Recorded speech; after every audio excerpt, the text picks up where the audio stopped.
नमस्कार, good news today देख रहे हैं आप। आपके साथ मैं हूं नवजोत रंधावा। भारत से दूरी और चीन से दोस्ती, मालदीव के राष्ट्रपति मोहम्मद मोइज़ू को महंगी पड़ती नजर आ रही है। चीन से दोस्ती के चक्कर में राष्ट्रपति मोइज़ू ने भारत से दूरी बनाई, जिसका नतीजा ये कि अब मालदीव को नतीजा भुगतना पड़ रहा है।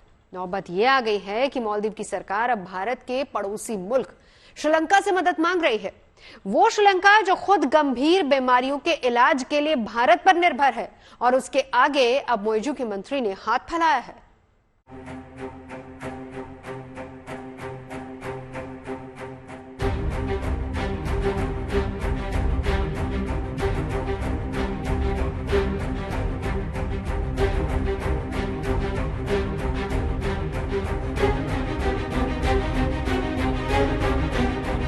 राष्ट्रपति मोइज़ू को भारी चीन परस्ती,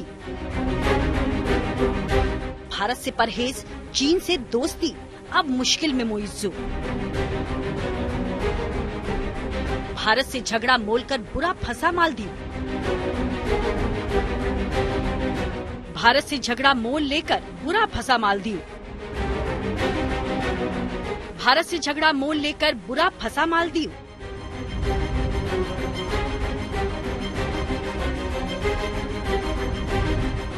भारत से विवाद की वजह से मालदीव की हालत अब पतली होती जा रही है। चीन से दोस्ती के चक्कर में राष्ट्रपति मोइज़ू ने भारत से दूरी बनाई, जिसका खामियाजा अब उसे भुगतना पड़ रहा है। नौबत ये आ गई है कि मालदीव की सरकार अब भारत के पड़ोसी मुल्क श्रीलंका से मदद की गुहार लगा रही है। वो श्रीलंका जो खुद गंभीर बीमारियों के इलाज के लिए भारत पर ही निर्भर है। मालदीव की चीन समर्थक सरकार चिकित्सा सेवाओं में श्रीलंका से सहायता मांग रही है। मालदीव ने कहा है कि श्रीलंका को उसके देश के मरीजों को एयर एम्बुलेंस के जरिए कोलंबो में इलाज की अनुमति देनी चाहिए। इस मुद्दे पर मालदीव के परिवहन और नागरिक उड्डयन मंत्री मोहम्मद अमीन ने मंगलवार को कोलंबो में श्रीलंकाई मंत्री निमल सिरिपाला डिसिल्वा से मुलाकात भी की है। श्रीलंका के परिवहन और नागरिक उड्डयन मंत्री डिसिल्वा ने इस संबंध में कहा है कि मालदीव इस काम के लिए अपने एयर एम्बुलेंस का ही इस्तेमाल करेगा। हम इस काम में मालदीव की मदद करेंगे और श्रीलंका में आपात चिकित्सकीय इलाज की खातिर आने वाले लोगों के लिए प्रक्रिया को आसान बनाएंगे। भारत और श्रीलंका मालदीव के सबसे करीबी पड़ोसियों में से एक हैं। मालदीव और श्रीलंका के बीच करीबी रिश्ते रहे हैं और भारत के साथ मालदीव के तनाव ने मालदीव को श्रीलंका के और ज्यादा करीब आने के लिए मजबूर किया है। मालदीव की श्रीलंका के साथ मेडिकल क्षेत्र में सहयोग को आगे ले जाने की खबर ऐसे वक्त में आई है जब मालदीव के राष्ट्रपति मोहम्मद मोइज़ू अपने देश की चिकित्सकीय जरूरतों में बदलाव लाने की कोशिश में लगे हैं।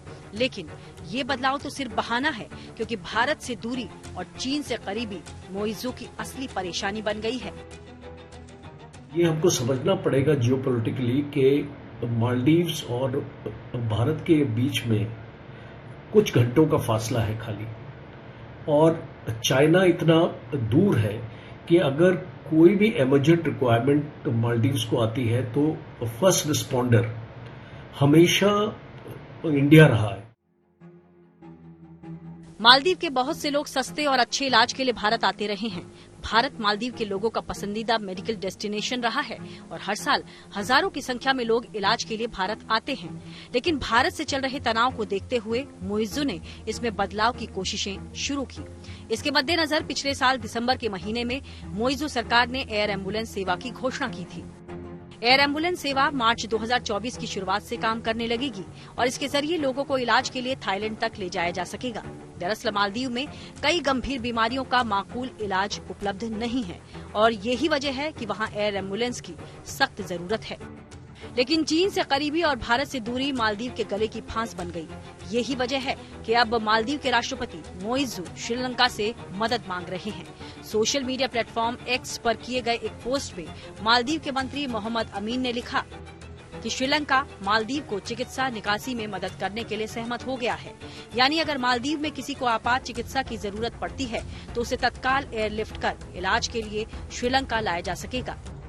मालदीव ने श्रीलंका में अपने लोगों का इलाज कराने का फैसला भारत के विरोध में लिया है, लेकिन मोइज़ू सरकार का दावा है कि वो दोस्ती और भागीदारी का विस्तार लाने के लिए दूसरे देशों के साथ समझौते कर रही है।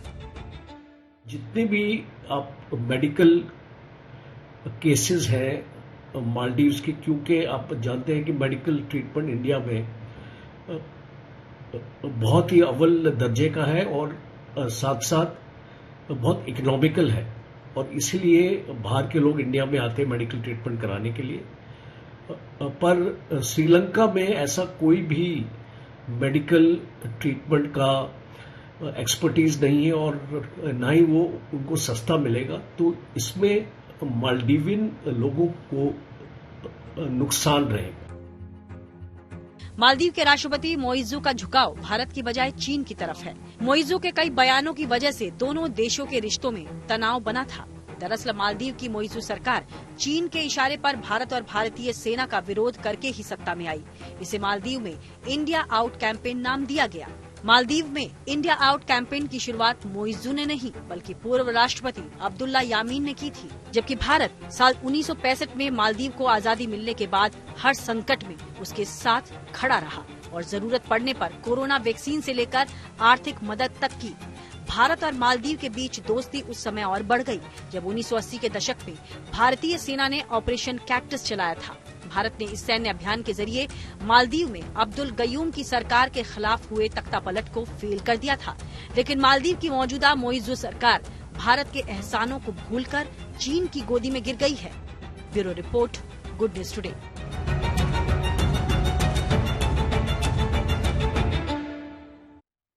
मॉइजू मालदीव की सत्ता में इंडिया आउट कैंपेन के तहत आए। उन्होंने अपना पूरा चुनावी कैंपेन इसी मुद्दे के आगे बढ़ाया और वो अपने मंसूबों में कामयाब भी हुए। अब वो भारत के खिलाफ जाकर चीन के साथ अपने रिश्तों को तेजी से आगे बढ़ा रहे हैं, लेकिन उनके पीएनसी के पास कुल 16 सांसद हैं। मालदीव की संसद में वैसे तो 87 सदस्य है, लेकिन हाल ही में 7 सदस्यों के इस्तीफे के बाद कुल 80 सदस्य रह गए हैं। ऐसे में राष्ट्रपति के खिलाफ महाभियोग प्रस्ताव लाने के लिए 58 के बजाय 54 सांसदों के वोट की ही जरूरत है। इसलिए माना जा रहा है कि एमडीपी और डेमोक्रेटिक पार्टी मिलकर मोइजू के खिलाफ महाभियोग प्रस्ताव ला सकती हैं।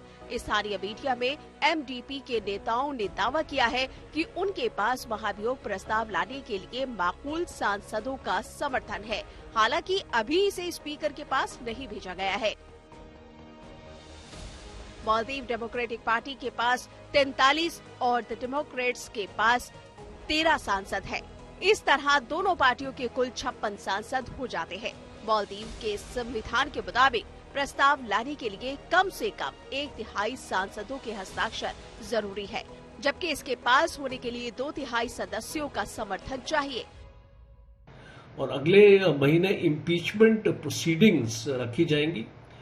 मालदीवियन पार्लियामेंट में 87 मेंबर्स हैं, 58 का सपोर्ट चाहिए 2/3 मेजॉरिटी के लिए और 54 मेंबर्स ऑलरेडी एमडीपी के पार्टी में हैं मेंबर ऑफ पार्लियामेंट। तो ये एक पॉसिबिलिटी है कि मौजू को हटाया जाएगा, बट वो प्रोविजन है कि अगर प्रेसिडेंट को हटाते हैं तो वाइस प्रेसिडेंट टेक ओवर कर लेता है। फिलहाल आंकड़े देखें तो मालदीव में विपक्ष 56 सांसदों के साथ मजबूत स्थिति में है। मोइजू को राष्ट्रपति बने अभी 3 महीने भी नहीं हुए हैं। नवंबर 2023 में ही वो चुनाव जीतकर राष्ट्रपति बने हैं, लेकिन विपक्ष उन्हें अभी पद से हटाने की कोशिश में जुट गया है। ऐसे में सवाल ये कि आखिर ऐसा क्यों? इसके पीछे मोइजू का भारत विरोधी रुख भी माना जा रहा है। जब से मोइजू की सरकार आई है तभी से भारत और मालदीव में तनाव बढ़ गया है। मोइजू ने अपना चुनाव इंडिया आउट कैंपेन पर लड़ा था। मोइजू को चीन का समर्थक माना जाता है, हालांकि वो इस बात से इनकार करते रहते हैं। मालदीव्स की जो मेजॉरिटी पार्टी है मालदीवियन डेमोक्रेटिक पार्टी, वो ये इलेक्शन एंटी इंडिया प्लैंक पर जीती है। एक बेसिकली इस्लामिक फंडामेंटलिज्म जो फैला हुआ है मालदीव्स में, वो रिस्पॉन्सिबल है इस चीज के लिए। दूसरी वजह मोइजू कैबिनेट में नए सदस्यों को लाने की भी है। दरअसल विपक्ष की नाराजगी मोइजू के तानाशाही रवैये को लेकर बढ़ गई है। आपको बता दें कि मालदीव की संसद में मोइजू की पीपल्स नेशनल कांग्रेस और प्रोग्रेसिव पार्टी ऑफ मालदीव के गठबंधन की सरकार है। ये गठबंधन कैबिनेट में नए सदस्यों को लाना चाहता है, लेकिन विपक्ष ऐसा नहीं चाहता। हाल ही में कैबिनेट में 4 सदस्यों की मंजूरी को लेकर जमकर विरोध हुआ था। जब वोटिंग हुई तो एक सदस्य को तो मंजूरी मिल गई, लेकिन 3 की रुक गई, जिसके बाद मामला इतना बढ़ा कि संसद में खूब हंगामा शुरू हो गया।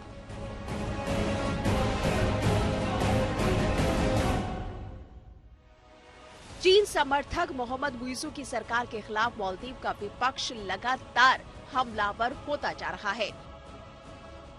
अब मालदीव जमहूरी पार्टी यानी JP के नेता कासिम इब्राहिम ने मांग की है कि राष्ट्रपति मोहम्मद मुइज़ू प्रधानमंत्री नरेंद्र मोदी और भारत के लोगों से भी माफी मांगे। रिपोर्ट्स के मुताबिक विपक्षी नेता इब्राहिम ने कहा कि मुइज़ू को पड़ोसी भारत के साथ रिश्ते खराब नहीं करने चाहिए। उन्होंने कहा, किसी भी देश के संबंध में, खासकर जब वो पड़ोसी हो, हमें ऐसी कोई बात नहीं करनी चाहिए जो रिश्तों को प्रभावित करे। देश के प्रति हमारे कुछ कर्तव्य है जिस पर विचार किया जाना चाहिए। पूर्व राष्ट्रपति इब्राहिम मोहम्मद सोली ने इस पर विचार किया था और इंडिया आउट कैंपेन पर प्रतिबंध लगाने के लिए एक राष्ट्रपति आदेश जारी किया गया था। जो मालदीवियन प्रेसिडेंट है मौजू, वो एक बहुत ही चेकर्ड रेपुटेशन रखता है और वो ऐसा लगता है कि चाइना के पेरोल में, क्योंकि ये न्यूज़ सामने आई है कि मालदीवियन के काफ़ी मिनिस्टर्स चाइना के पेरोल में रहे हैं और इसीलिए अभी जो मालदीवियन का जो मौजू है, जो उसने कुछ ऐसे डिसीजंस लिए हैं, जैसे वो पावर में आ गया है, वो मालदीवियन जनता को पसंद नहीं आ रहा है और उसकी खुद की पार्टी में उसको प्रॉब्लम आ रही है। जनवरी की शुरुआत में ही राष्ट्रपति मुइज़ू 5 दिन के लिए चीन के दौरे पर गए थे। उनके चीन दौरे के बीच ही भारत और मालदीव में राजनयिक विवाद छिड़ गया था, जब उनके 3 उप मंत्रियों ने प्रधानमंत्री नरेंद्र मोदी के खिलाफ आपत्तिजनक टिप्पणी कर दी थी। हालांकि विवाद बढ़ता देखकर मुइज़ू सरकार ने अपने उप मंत्रियों की टिप्पणी से खुद को अलग कर लिया था और मंत्रियों का निलंबन हो गया था। Bureau report, news today. Bharat Maldives का पारंपरिक सहयोगी और दोस्त रहा है, लेकिन मुइज़ू के राष्ट्रपति बनते ही सारा गणित बदल गया। भारत और मालदीव में भड़के तनाव के बीच चीन ने आग में घी डालने का काम किया, लेकिन चीन से दोस्ती कहीं मालदीव को भारी ना पड़ जाए, क्योंकि चीन की चालाकी और उसके कर्ज जाल से श्रीलंका और पाकिस्तान भी नहीं बच पाए।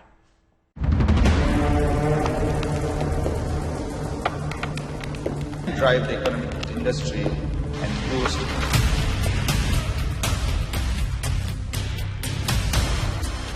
भारत से पंगा लेने के बाद मालदीव के राष्ट्रपति मोहम्मद मुइज़ू अपने ही घर में घिर चुके हैं। चीन के चक्कर में मुइज़ू ने भारत से पंगा तो ले लिया, लेकिन वो ये भूल गए कि चीन अपनी कर्ज जाल कूटनीति के लिए कुख्यात है। यानी वो देशों को कर्ज देता है, हसीन सपने दिखाता है और फिर अपने जाल में उलझा देता है। कई अफ्रीकी देश भी चीन के कर्ज जाल में फंसे हुए हैं। इसके अलावा भारत और मालदीव का पड़ोसी देश श्रीलंका भी चीन के कर्ज के कारण दिवालिया होने की कगार पर था। भारत के साथ रिलेशन खराब करने के बाद कुछ महीनों का स्टैटिस्टिक्स ये है कि मालदीवियन टूरिज्म जो है भारत की तरफ से 18% अफेक्ट हुआ है। इकोनॉमी काफी हद तक अपने टूरिज्म के ऊपर डिपेंडेंट है और काफी एयरलाइंस ने वहां पे जाने से इनकार कर दिया है और एक पब्लिक सेंटिमेंट जो है वो मालदीव्स के अगेंस्ट जा रहा है। भारत से दूरी बनाने के दौरान मुइज़ू चीन दौरे पर गए थे, जहां उन्होंने कई अहम समझौते भी किए, लेकिन इन समझौते के साथ साथ चीन से मालदीव में पर्यटन को बढ़ावा देने के लिए जिनपिंग के आगे अपनी झोली भी फैलाई।